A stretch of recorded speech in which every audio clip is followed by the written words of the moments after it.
Bienvenue dans la 9e séquence de cette découverte d'Innovative Publisher, où je vous propose de faire un retour sur les écrans 02 et 03 et nous concentrer uniquement sur l'analyse des scénarios.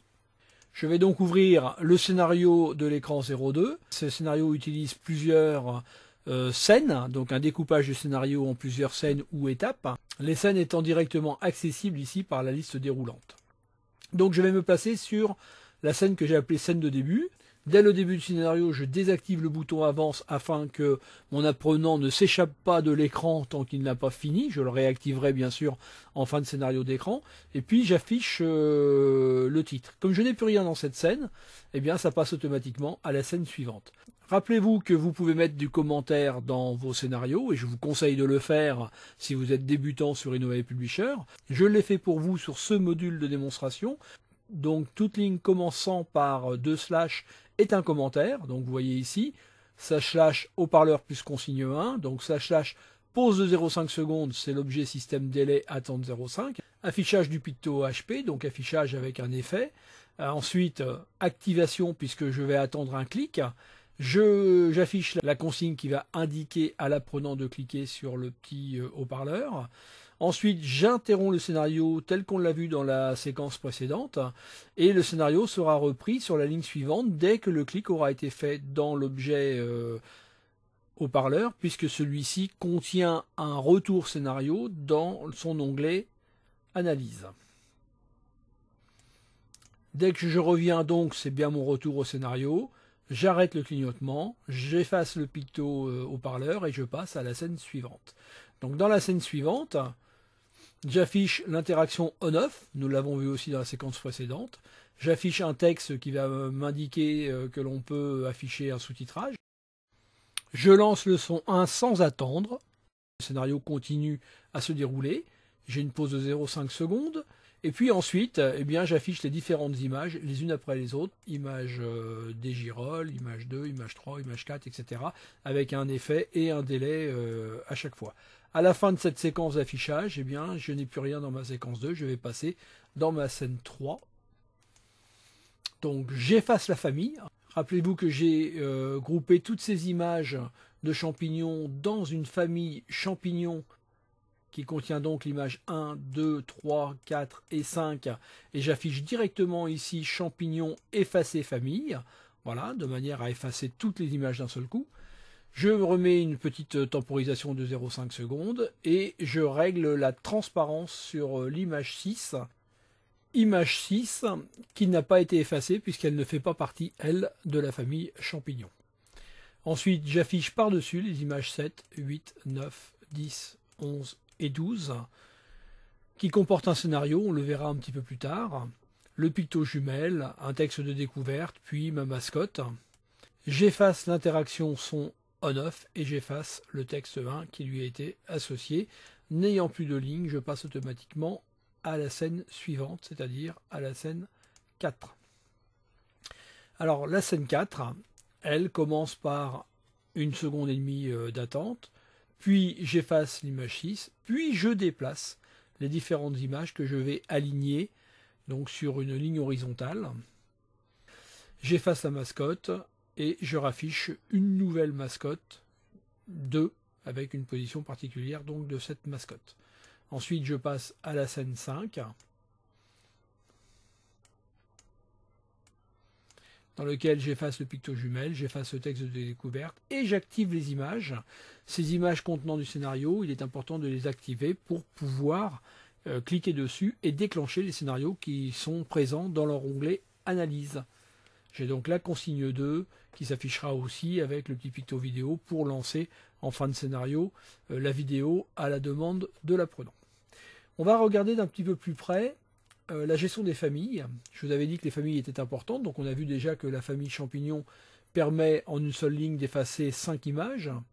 J'ai groupé aussi ici dans une famille fond fiche que je vais afficher 2 objets vectoriels créés avec Innovative Publisher, un objet rectangle 2 dans lequel j'ai mis du texte, et puis un rectangle 3 qui se positionnera par-dessus, qui me fait mon fond pour mon texte concernant les différents champignons. De la même manière, j'ai besoin d'indicateurs qui me permettront de dire si le champignon présenté est bon ou au contraire présente des dangers. Donc j'ai une famille indicateur qui me permettra de choisir l'un ou l'autre et d'effacer les deux, sachant pas lequel aura été précédemment affiché. J'ai une famille sélection qui contient un ensemble de fonds qui s'afficheront au fur et à mesure des clics sur les différentes images de champignons. Ces fonds déborderont tout autour de l'image et donc feront un liseré vert ou rouge suivant que le champignon est comestible ou vénéneux.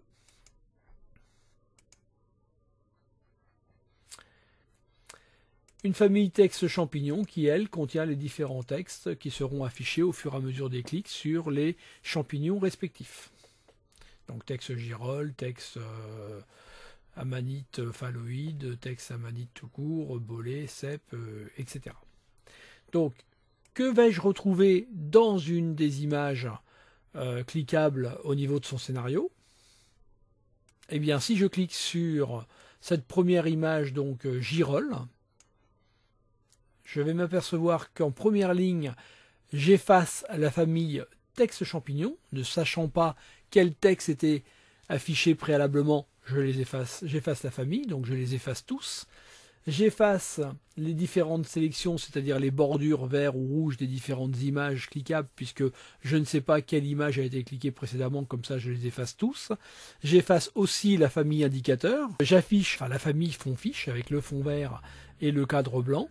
J'affiche le texte concernant cette image girole, puis le pictombon, puisque la girole est un champignon comestible, et puis le sélection qui lui correspond, qui est le premier cadre vert. Si je vais voir ici, sélection 1, et que je l'affiche, voilà, c'est le cadre vert qui sera dans la position où l'image a été déplacée tout à l'heure.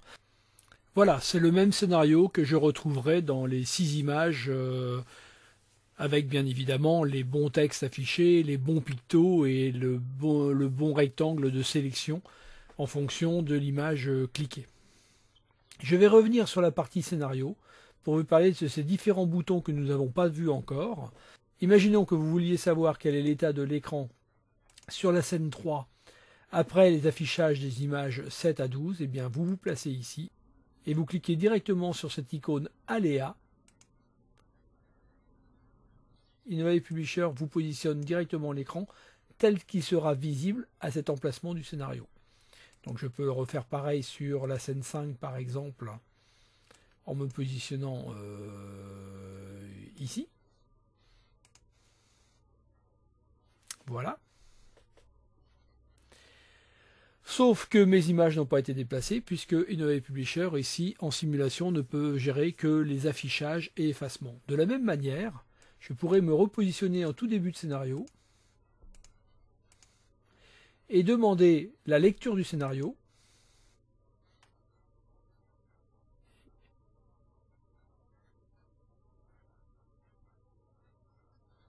que je peux interrompre à tout moment avec le bouton pause.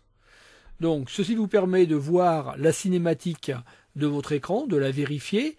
Sachez néanmoins que dans cette visualisation rapide, Innovative Publisher respecte les temps de pause, c'est-à-dire les délais, respecte un temps à chaque fois qu'il y a une analyse déclenchée qui simule donc un clic, mais ne joue pas les sous-scénarios, ne déplace pas les objets, ne fait pas les effets d'affichage. Donc c'est une présentation sommaire qui vous permet quand même de vous repérer dans le fonctionnement de votre écran.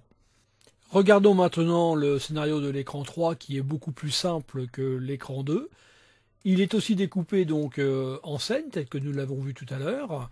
Donc affichage du fond de l'écran, désactivation du bouton écran suivant, affichage du titre, puis ensuite une pause de 0,5 secondes, l'affichage du picto HP, l'activation de ce pictogramme, l'affichage clignotant de la consigne 1 et l'analyse déclenchée qui attend le clic sur le picto pour lancer le son. Dès qu'on a cliqué, on revient sur la ligne suivante.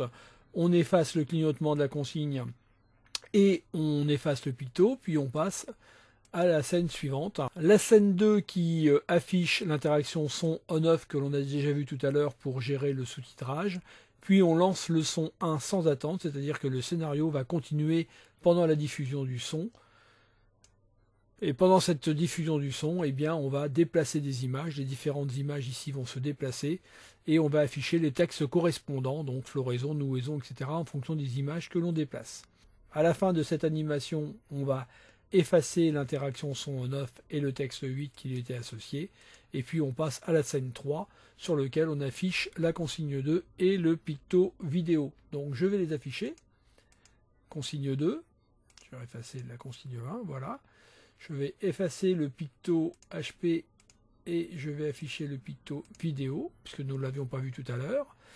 Et on a aussi ici une analyse déclenchée. Donc à l'analyse déclenchée, c'est-à-dire qu'on va attendre effectivement que les gens cliquent sur ce picto vidéo. Et dans l'analyse, on va avoir l'effacement du picto, l'effacement de la consigne. On va afficher un fond noir et un picto X qui permettra de fermer la vidéo. C'est le rectangle 4 et le picto fermer vidéo.